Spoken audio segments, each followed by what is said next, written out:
Number 10, risk reward. We hear a lot about the more risk, the more reward.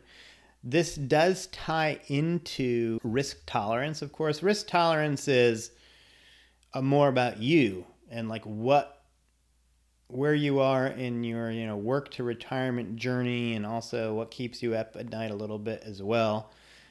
And the risk reward is more about looking at the spectrum of risk of the different asset classes out there and finding one that kind of fits within your tolerance and your place in the work to retirement journey.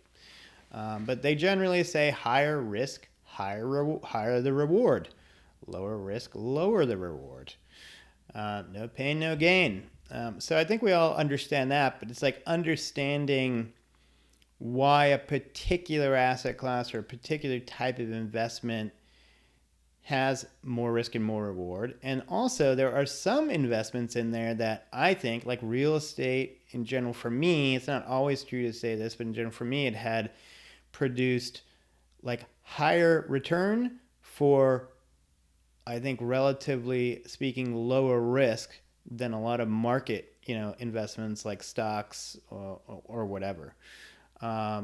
Cryptocurrencies, on the other hand, produce potentially high reward if you get lucky, but high risk. Literally, you could just like lose all your money. Like you go from like $100 to $0, in a short period of time. But there are a lot of, in the cryptocurrency space, there is literally a lot of scams.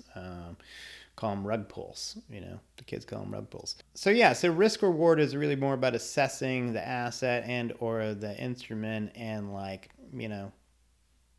what that risk reward is a risk reward like a better formula than something else, and does it fit within your risk tolerance and fit within your goal in your working to retirement journey.